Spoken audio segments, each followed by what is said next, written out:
outrun one.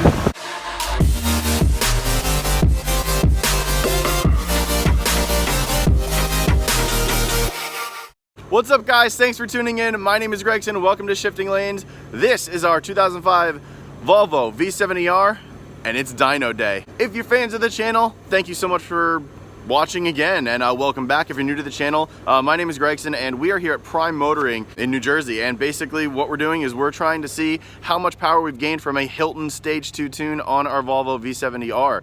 Now, if you're unfamiliar with that, I will put a card right above me to the last time we were here, where this car put down 270 horsepower and 298 foot-pounds of torque. That is at the wheels. And as the guy set up the car, basically, we're gonna go through and see exactly what this has to offer with the tune. That's the only thing we've done. Everything else is the same. And that's pretty much it. We're gonna get some numbers today. We're gonna do 3 pulls, and it'll be 1 base, test pull, and then 3 full wide open throttle pulls, and then we'll see exactly what we make. As a reminder, this and all of our videos is sponsored by FCP Euro. If you don't know who they are, click the link in the description below. Be sure to ask about their lifetime warranty on all wear items, as well as free shipping for $49 or more. Also, please check out Prime Motoring on Instagram. I will link them also in the description below. They're awesome. If you have a Subaru local here in New Jersey or the tri-state area, they are master Subaru tuners. They build basically the most ridiculous Subarus you can possibly imagine from scratch. They do every EJ block imaginable, as well as the new FA stuff. So go check them out. It's at Prime Motoring on Instagram. So this is Dimitri. Hi. He is the gentleman that's been basically doing all the dyno runs for this car and our old gray one. So he's well versed in the 2 times we've been here. But last time this thing put down 270, 298 wheel. What do you think? Nothing's been done to it except for a stage 2 tune. Okay. So it had the original map, and this is basically a tune optimized for a 3.5-inch downpipe and full turbo back exhaust. What was it?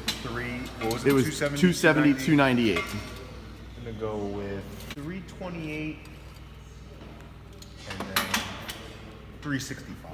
328, 365. All right, you are the highest. We have 310, 340, 310, 320, and 328, 365. So I'm hoping you are correct. We have the highest. What do I win? You win. Do I win the car? You win.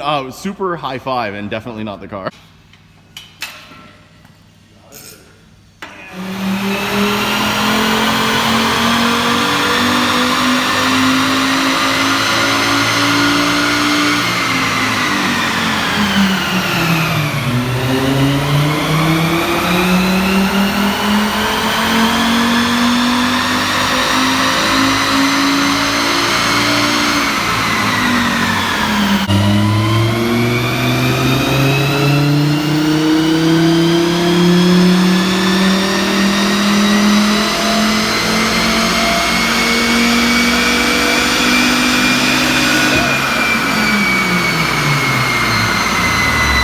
Pulled off a little early. We had some smoke coming out the back, but I'll pan down. The smoke was actually that right there. It had nothing to do with the engine. The rubber was burning on the exhaust. So where we were was right up here, and we were tapping out right around 290. So we were getting almost up to 290. Wheel torque, we were getting up near 330. So it looks like 330, 335, 290 horsepower. So we're gonna do a couple more pulls and see if we can get these numbers up. From dynoing, I wanted to show you guys this car. This is a 2015 plus, so 2015 plus body style. STI build. It has Volks Rays wheels with a Corsa exhaust, and this thing just looks so sick. I'm gonna come around to the engine. Actually, I'm gonna come around this way. It's got diffuser, huge wing, and look at that freaking engine, man. Oh, it looks so good. Nice.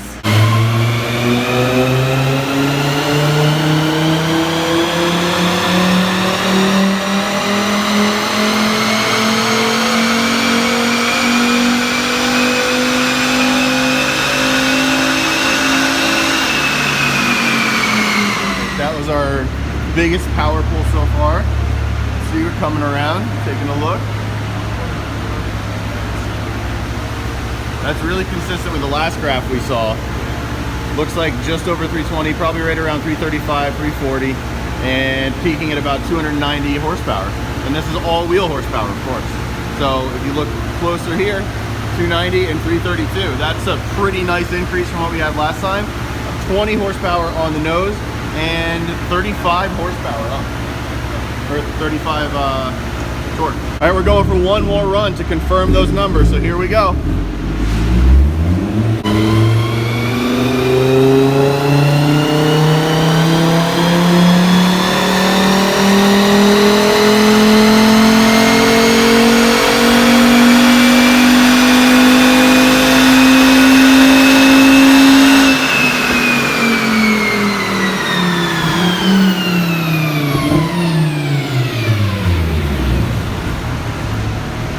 Final run, and looks like very consistent. 291, you guys will zoom in for you. 291 and 329, so I think we can say we're at 290, 330 pretty conclusively. All right, so Dimitri's basically explaining what we're looking at here. These are the graphs between where we were last time and where we are today. Last time was all the dotted lines. Today is the solid blue line. So basically, explain what we're looking at a little bit. Yeah, obviously here it shows peak, but you get to see the delta here. So you see, like, obviously peak power is here. It's not as big of a difference as you would feel in like the mid-range. So say like 4,400 RPM, you're at about 220, but now with the tune, you're at about 270. So you see a like 50 wheel horsepower right here. Yeah. Same thing with torque at like 4K, 260 compared to 320. So yeah, the peak is not as, doesn't seem as sexy as it, you know, you want. But right here is where you're gonna feel it, and you feel it on the dyno compared to, I remember our last time. Right. It's a whole different car. So you're saying we're getting a lot more mid-range torque. Yeah. Right when the boost starts to kick in between 3,500 and 4,500 RPM. Yeah, this is what people see when they, you know, when you sell a car, you know, when you sell the tune. Right. But this is what you feel. And this is all real world. And you feel it on the dyno. You feel the car just be way smoother. Right. Like it just pulls hard. And part of the whole thing of this car is we're trying to beat an E46 M3, and that mid-range torque is going to be hugely beneficial, because when we're on track and when you're actually going through turns, that mid-range torque is what you're going to need more so than top end, especially when you're trying to accelerate and get out of tight turns. E46 is soft down low too. Really? So, oh yeah, very soft. They make power up top.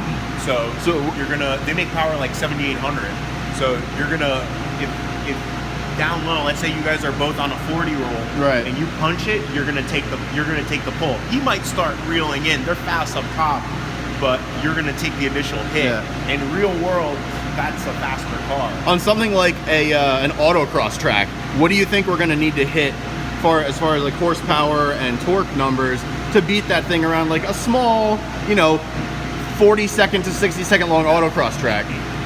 It's not, at that point, suspension apart. Driver. All right. It's who's got the biggest balls. That's what it comes down to. Well, it's definitely going to be me. Okay. Because I'm driving the Swedish 5-cylinder craziness.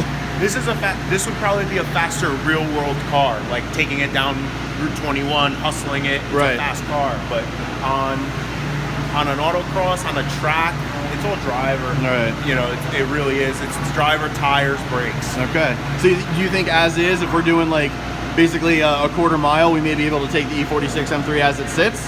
Or do you think we need a little bit more power? You definitely will, because you'll beat them off the line. Okay. And then, because of the all-wheel drive, and then you do make more power. They make like 330 crank stock, so you're around the same. But you'll basically beat them off the line, and then as long as your driving is good, you'll maintain it. All right. You're not going to pull bus lengths on it, but you'll probably maintain it. Awesome.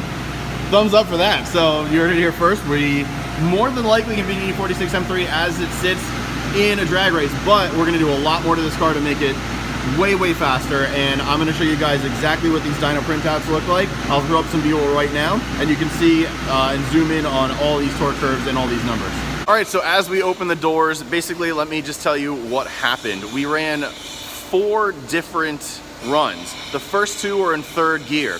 Now, third gear is not as close to a 1-to-1 ratio as we would like, but we wanted to test it out, and what we found was that it made less power in third gear than it did in fourth gear. In fourth gear, this thing made the 290 and 232 like you guys saw on the dyno chart. When we were putting it in third gear, it was making around 260, maybe 290. So it's important that when you do dyno these things, you put it in fourth gear. That is the closest 1-to-1 ratio. When you do dyno something, you want it in the most close to 1-to-1 ratio gear as possible. That's where you're gonna get the most power down low and all throughout the range once it starts to cut off. So the 4 pulls, the last pull was the best. It was 290, 232, and that was spot on. So we gained 20 wheel horsepower and we gained 35 wheel torque. So that is awesome.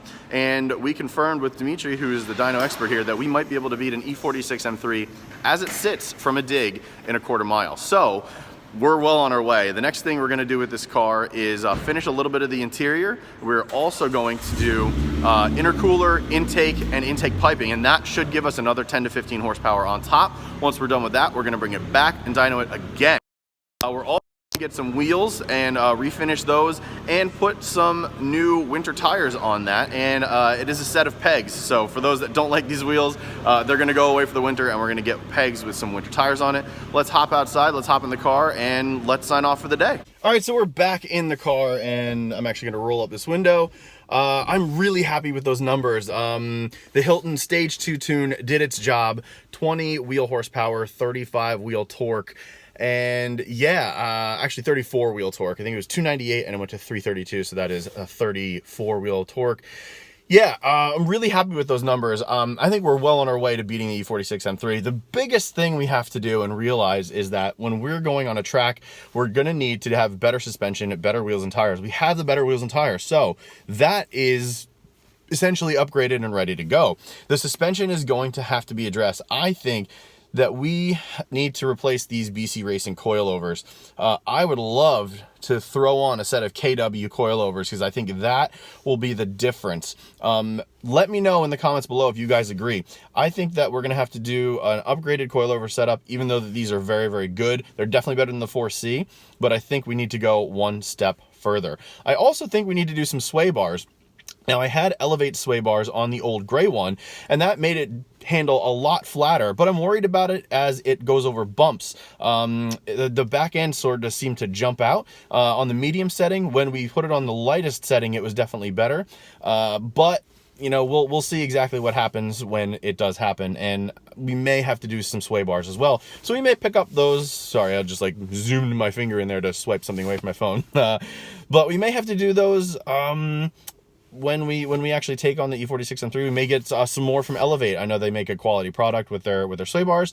We've had them on a car before, so yeah. The next thing that you'll probably see with this car is the intercooler install, the intake install from Snob. We have that kit fully ready to go from FCP Euro. We purchased from them, and we're going to install it in this car. And then we're also going to shim the block over this winter so we can put more power down and make sure that this thing is safe. Potential other future plans, meth kit, E85 tune, and yeah, just taking it from there. But I'm very happy with what we've done today. Like I said, the next video you'll see is probably getting these door cards redone and maybe doing a couple other things, and we have some really cool stuff coming up. Be sure to tune in for Chad's video on Friday. We tuned his C30, and it definitely pulls a lot harder. So stay tuned for that, and stay tuned for really, really cool stuff coming in the future. We have a lot more Volvo content coming, and I cannot wait to unveil what we have in the plans for 2019. It's going to be absolutely massive, guys. Thank you so much for watching. If you want to get in touch with us, it is contact@shiftinglanes. Email. You can also follow us on social media. It is @shiftinglanes everywhere. Don't forget to follow and check out FCP Euro. Check out Prime Motoring. They're awesome guys here, and they've helped us out so much with these dyno numbers in the baseline. So yeah, thank you to them. If you want to check out more of our videos, click right here. If you want to subscribe, click over here. And if you want to see the rest of the V90R build, click right here. My name is Gregson, and I will catch you next time. See ya.